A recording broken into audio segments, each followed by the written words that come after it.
Ang taong bumili ng kayabangan ni Basti at hinamon ng duelo sa araw na ito sa harapan ng monumento ni Dr. Jose Rizal sa Luneta.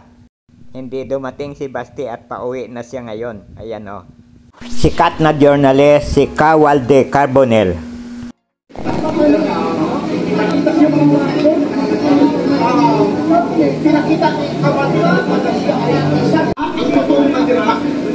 Taong 2003, hinamon daw siya ni Mayor Duterte ng Davao ng duelo sa harapan ng munisipyo sa Davao, pero hindi dumating si Duterte at siya ay dumating.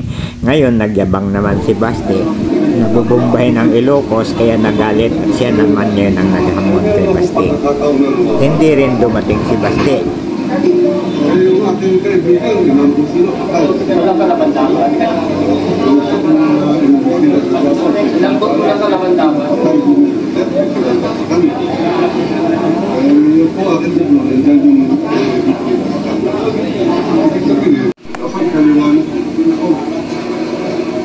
Salamat sa panonood.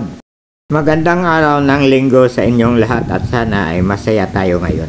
Please follow my Facebook page, comment, like, and share, and subscribe to my YouTube channel, Stories of Uncle Paeng.